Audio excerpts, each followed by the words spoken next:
It's now Timo Werner. Early chance for us. Werner's done brilliantly. Has to be a goal. Timo Werner this season has been something else. Could get it on his left foot. Mo Salah curls it in. There you go. A trademark Salah goal. That's...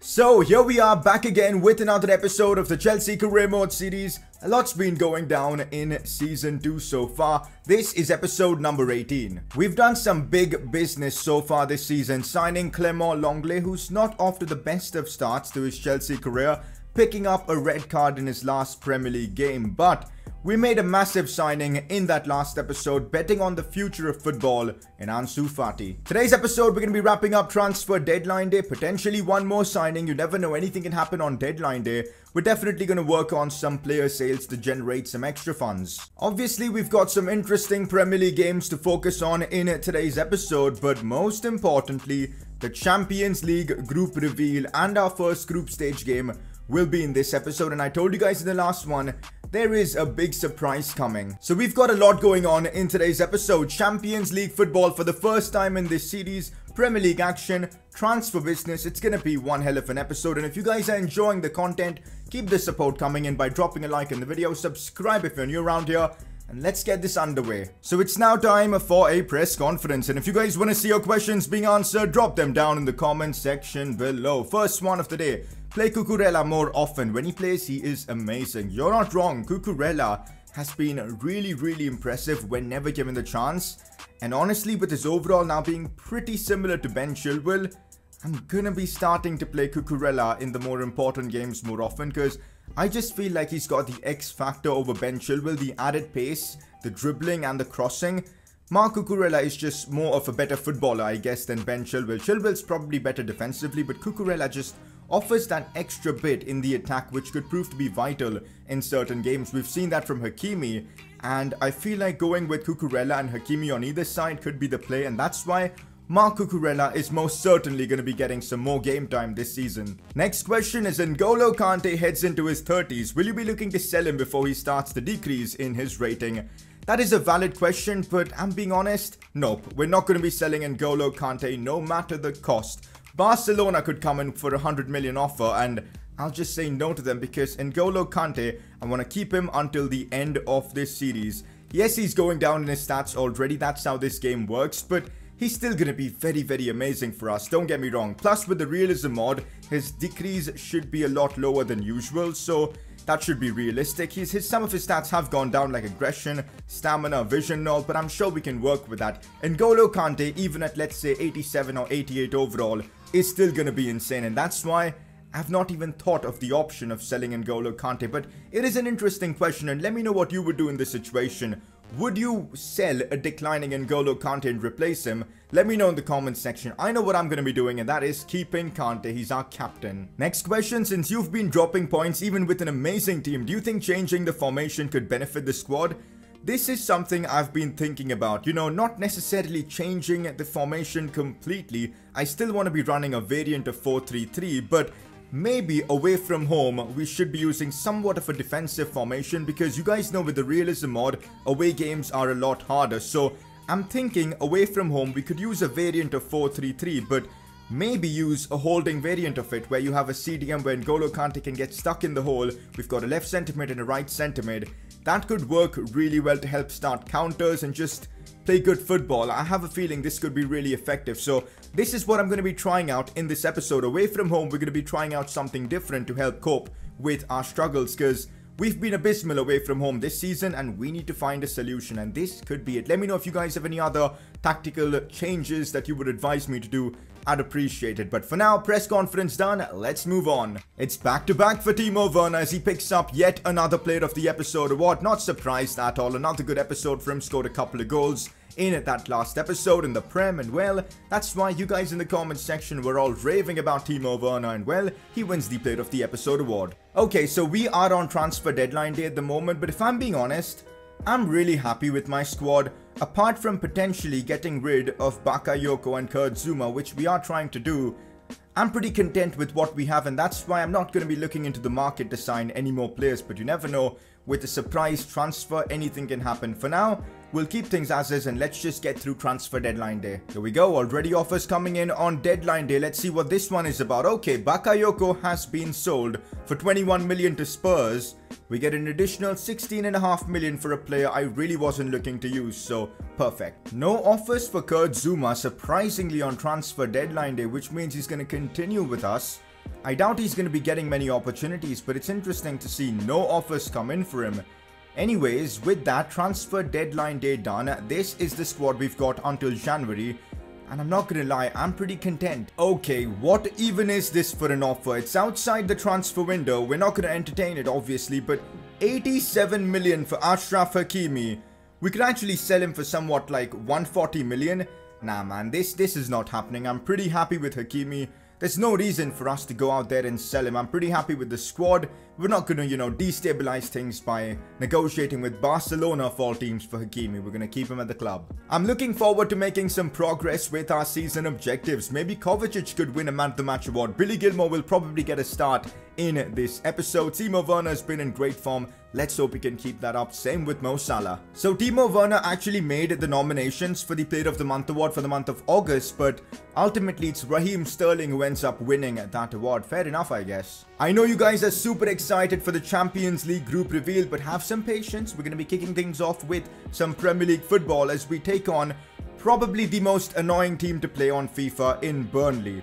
They're off to a fairly decent start in 11th position. You guys know how much I hate playing against Burnley. They are literally one of the most annoying teams to play. And when you're playing them away at Turf Moor, it just gets even worse. I'm just hoping we can get out of this game with a win somehow. Mason Mount wants a chance in this upcoming game against Burnley. You know what? This is your chance. Mason Mount will be starting against Burnley. As I said, away from home, we're looking to take a different approach to try and change results because we've played 2 away games so far this season.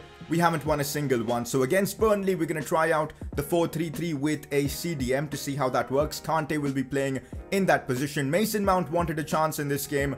And there you go. He gets it. Werner, Salah, all in the lineup. No Longley because of his suspension. Tomori comes in. This is our team. I want to beat Burnley no matter what. The amount of times I've, dropped points against Burnley, it's honestly scary. And that's not happening this time. We can't make the same mistakes over and over again.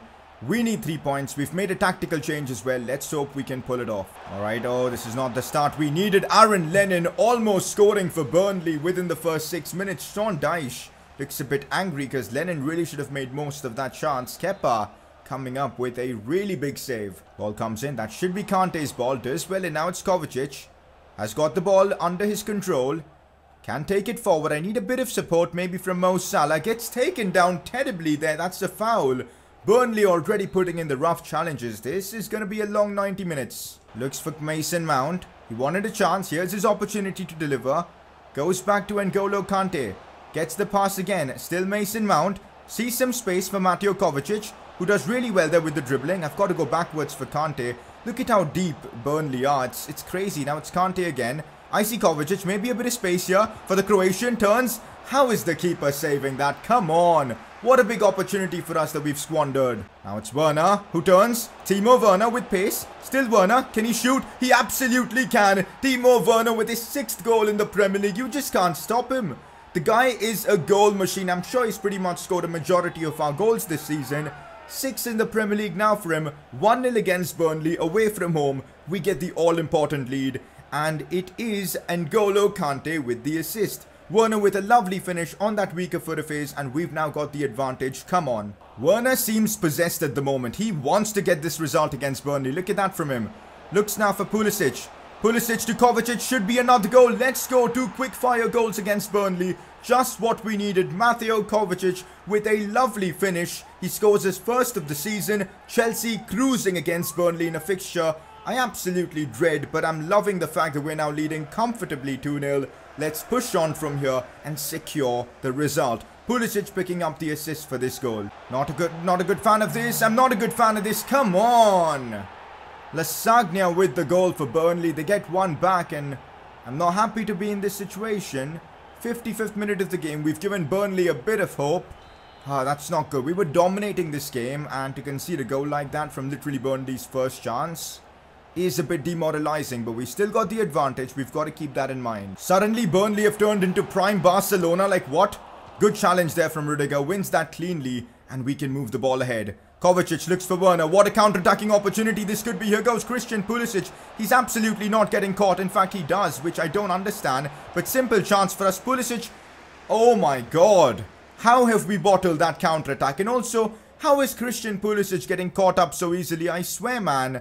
It makes no sense. Problems here for us. Big problems. Chance for Gray. He could shoot from here. It's brilliant dribbling there. And Kepa thankfully collects that one. I think I'm going to make a change at this point. We need something extra in midfield, more physicality, and that's why on comes Ruben Loftus-Cheek.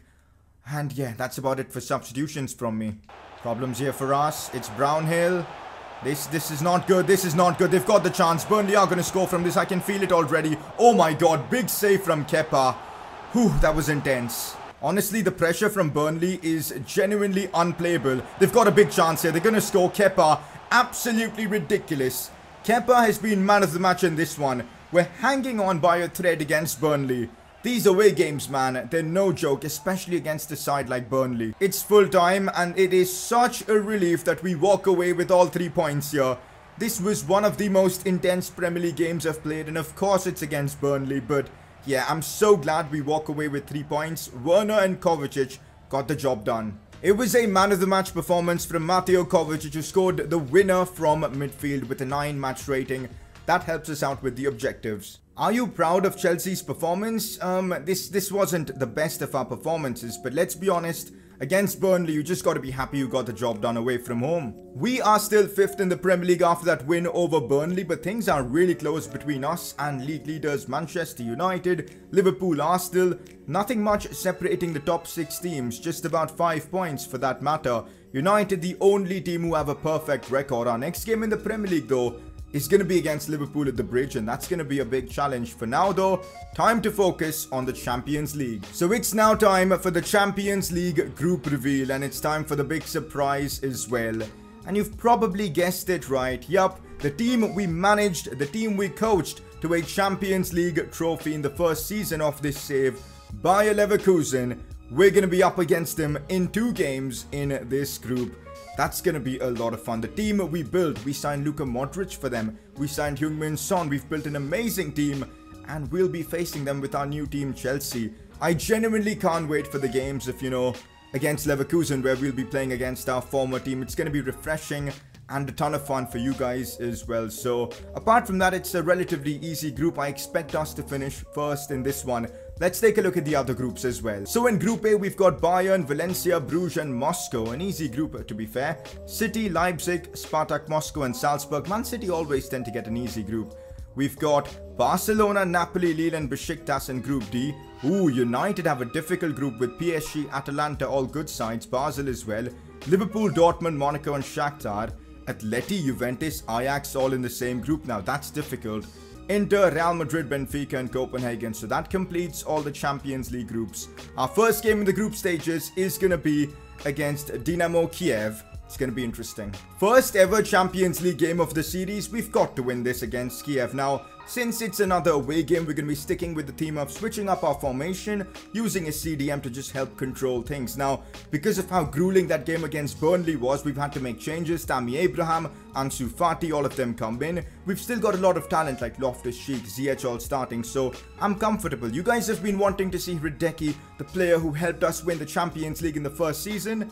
Well, he's in the lineup for this one. That's our team. Let's start off the Champions League with a bang. Champions League debut. Clément Lenglet is back in the team after serving that suspension, of course. The suspension wouldn't have mattered in the Champions League anyways, but let's hope he can have a good game because his form has kind of been dodgy so far this season, and he's our big money signing. We need him to perform. We're seeing another opportunity fall towards our opponents, and they could score. The Champions League is not off to a good start for us. 1-0 down to Kiev away from home. Things are not going according to plan. This is not what we had envisioned. Well, we got to push on and look for the comeback because there's no way I'm dropping points here. Ziyech with some space to run through in. Hakim Ziyech knows all about the Champions League. Could score their rebound. Nah, they cleared it away. That was our biggest chance of the game. Hakim Ziyech needs to have a big game. He's already proving to be decisive. More of that, please. Here we go now, Hakim Ziyech. I need more support. I really need more support. And Tammy Abraham is just standing and watching for the most part. This could be an opportunity though for us. Here's Hudson-Odoi, brings it inside. Massive chance for him. Has to score. No! How is Hudson-Odoi bottling a chance like that? That was as simple as it gets. Mo Salah would have scored that 10 times over. Nah, that is...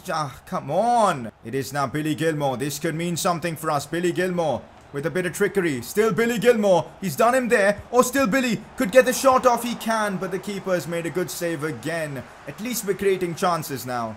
Looks for Ansu Fati. Big chance for him to shine. Still Ansu Fati bringing the ball inwards. Fake shot to open up some space. Still Ansu Fati. He's opened up more space for himself. Still Fati. Can't get the shot off and is taken down inside the box. We've got to be more aggressive in the second half, and that's why I'm switching our formation back to the 4-3-3 attack. We can't be so defensive anymore. We've got to push for another goal. Ziyech is back playing in that cam role. Oh, here we go. Tammy Abraham with a bit of space. He's got to run past the defender here.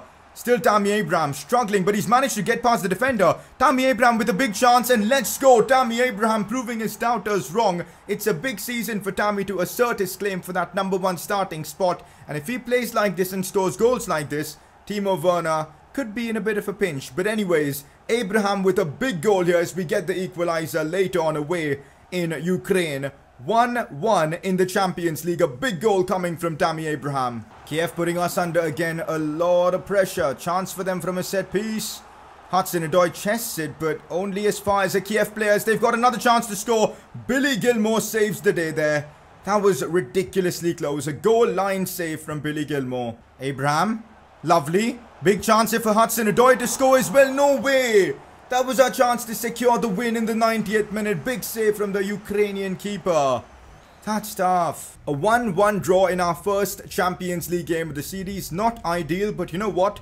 Considering how good Kiev were, I'll take that. I'll absolutely take that. A decent performance from some of our players, but overall I think we should be expecting better from this Chelsea squad. We're outside the window and we're getting offers like this. PSG want to sign Mateo Kovacic for like 80 million. Nope, not interested whatsoever. We need him for some of our objectives, and he was our player of this season from last time around. I guess as expected, Bayer Leverkusen got the better of Moscow, winning 2-0, and now they're top of the group. So in the next episode, the game that we've got against Leverkusen, our former team, it's going to be massive. For now though, our focus is back on the Premier League as we take on Liverpool, who are second in the league, 3 points behind Manchester United, who by the way are flying so far this season. It's going to be a challenge against Liverpool. In this series, it's always been difficult playing against them, so I'm expecting a big game. But with the game being played at the Bridge, let's put on a show and try and get the 3 points. Mo Salah is going to be up against his former team, Liverpool, in this one. Let's hope he can score. To mark the occasion, we've got Timo Werner, Pulisic. The first team is basically back in action. Ziyech starts, KANTE in the midfield as well, Longley at the back. That is our team, Chelsea versus Liverpool. Let's go and try and beat them. This episode we've been a bit shaky. I want a convincing performance at the very least from us in this game. That's the Liverpool team. We're up against Firmino, Mane. They've replaced Salah with Berghuis. They've got Thomas Partey, Van Dijk at the back. Militao playing as a right back is certainly an interesting choice, but that's a tremendous Liverpool team. No wonder they're second in the league. Here we go. Time to kick off the big game. Chelsea versus Liverpool. It's always a tricky affair facing the current Premier League champions in real life, and of course current Champions League winners as well. They're never an easy team, especially with the defense they've got. Here we go. We've broken through the Liverpool press really well as it's Ben Chilwell on the attack. Timo Werner is making a good run, but when it's Van Dijk marking you, it gets really difficult. Ben Chilwell has done really well there. Now Kovacic finds Hakim Ziyech. Left foot, has to score. Oh my god, has Hakim Ziyech just done that? He's picked his spot, top left corner, and put it right there. A fantastic goal from Chelsea yet again. Mateo Kovacic at the centre of it with the assist, and Ben Chilwell's run was just outstanding. And also to find Kovacic, we've got to give him credit, but that finish from Hakim Ziyech was just unbelievable. To beat Alisson like that, like just take a look at it. Two defenders charging in to win the ball back, but it was struck so well. No chance whatsoever for Alisson. 1-0 Chelsea. We've got a big advantage here at the Bridge. Oh, here's Mo Salah now against this former team. We've got the early head start against Liverpool. Can we make it even better? And we can. Mo Salah has now scored as well against this former team. I kind of wanted to do the respect celebration. Instead, I've just gone ahead and done that. I'm sure Liverpool fans are going to be upset seeing that. Anyways, Chelsea make it 2-0. Mo Salah scores against this former team. And it's again a trademark Salah goal. That's going to help us out with the objectives. Chelsea lead 2-0. A big goal from us. Virgil van Dijk, Alisson. None of them could stop Salah here. Opportunity for Liverpool from a corner. It's going to be Berghuis to put this one in. Decent delivery. Hakimi does well, but a chance for Fabinho. Big save from Kepa yet again, who in this episode has been nothing short of incredible. Here's one. I'm waiting for Hakimi to continue that run. Of course, the Moroccan does continue his run. And here he goes on the attack. Still Hakimi. Looks to try and cut it back for Mo Salah. He does so, but Militao at the end, with the help of Van Dijk, clears the ball away. This is going to be a difficult moment to try and defend against. Still Berghuis goes backward for Fabinho. Liverpool being as patient as ever. Militao getting involved as well. Chance for him to cross it in. Does so. Calm and composed defending finally from Longley. We've been wanting to see that more often, but Pulisic makes a mistake and Kepa forced to make another huge save. Kepa has made like 2 or 3 outrageous saves in this one. Liverpool deserve to score in this half. We've kind of gotten a bit lucky in that department. Can we defend this corner? Yep, we can. I genuinely couldn't imagine a scenario where we would be leading 2-0 at halftime against Liverpool, but hey, that's exactly what's happening. Let's build from this. I think we can get 3 points here pretty easily. Berghuis on the attack. Oh, this is tough. Now it's Firmino. Cut back inside for Mane. Kepa. What? How is he playing so well? It's crazy. Kepa has saved everything against Liverpool in this one. Unbelievable. Van Dijk being subbed off. That's not something you see that often. I think for Alderweireld, that is an interesting change. Maybe an injury, I'm not too sure. But that'll make our job easier. Although could be a chance here for Liverpool. It's Alderweireld. Thankfully, we defend that. Mateo Kovacic, I'm going to feed this one for Mo Salah. We know he's quick enough. Here goes Mo Salah, 1v1 against Alisson. Mo Salah brings it inside left foot. Nah, Alderweireld with the block there. We might still have a chance if a Pulisic goes down inside the box. Kovacic again, cleared away by Liverpool somehow. How aren't we leading 3-0 there? Oh, Firmino. Oh, come on. That's dirty there from him. Still Firmino. Good challenge right there from Clement Longley. Just what we want him to do for us. That's proper good defending, and we could maybe break away from this attack. Here's Werner. Simple pass to Kovacic. Back to Timo Werner, and this is going to start a wonderful counter-attacking opportunity. How is Alisson saving that? I have no idea. Firmino with a chance, cuts it back for Grujic, and well, Liverpool get themselves a goal back. Nothing much we could do about it. Kind of feel bad for Kepa, because the way he's played, he deserves a clean sheet in this one. But I guess it's all good, because the game is about to come to an end and we should be securing 3 points. There you go. Game's done. 2-1 against Liverpool. Big 3 points for us at the bridge against the top team. You love to see it. Oh, and also Mateo Kovacic picking up another Man of the Match award. That is brilliant for his 2 assists in this game. He's had one hell of an episode, I'm not going to lie. And Longley also with a 100% tackle completion rate. Brilliant. Okay, now, I've never been this confused. Antonio Rudiger is not happy with his game time. Correct me if I'm wrong. He's played the most minutes for us at the back. Let's take a look at this and see. Where's he gone? Here's Rudiger. Appearances. He's played 5 games. Only Longley has played like 1 game more than him. Rudiger, are you kidding me, man? What? The season has just started and you're upset and want to leave? Will we be forced to sell Rudiger with the way things are? You know what, I'm just going to say it was inevitable and we'll see what to do with him, but we might be forced to sell him at this point. For now though, regardless, we're using our second team and simulating this one against Wolves in the Carabao Cup, and it's going to be a 5-0 win. Ansu Fati scoring, we've got Hakimi getting on the score sheet, Tomori as well, Abraham with a brace, just what we needed. We're through to the next round of the Carabao Cup. Okay, now an offer coming in for Rudiger from Barcelona. With the current situation, I don't know if we should accept this or not, so for now I'm going to keep it as is. Let me know in the comment section what we should do about it. We might need to sign another centre-back because Rudiger has been getting frustrated with his lack of game time. It's just crazy that he's come to me with such demands. Maybe he just wants to move on to a bigger club, you never know. That's how it works, right? Barcelona are bigger up in the hierarchy of top clubs, so maybe that's what it is, but yeah, it is frustrating. Anyways, in the Premier League with that win against Liverpool, we've now entered the top 4. 4 points off the top. United cruising though in the Premier League. Quick look at our season objectives, and we've actually made quite a bit of progress in today's episode with the Longley challenge as well as the Mateo Kovacic challenge. Even Billy Gilmour got himself an assist Werner's of course doing well, and Salah's on 2 goals, so not bad at all. Before we end off the episode, a quick discussion on the player of the episode award. I feel like there are only 2 nominees for this episode, one of them being Mateo Kovacic. So good in this episode, 2 man of the match awards. And the other one is Kepa. The amount of saves he made, just ridiculous. So make sure to choose between the 2 of them. But this is where we're going to be ending off today's episode. Next episode, a lot more drama with the Rudiger situation. Let me know your thoughts on that. Next episode, we've got Champions League action against our former team, Arsenal in the Prem. It's going to be a lot of fun. Drop a like if you're enjoying the series. Subscribe if you're new around here. And well, I'll catch you all next time.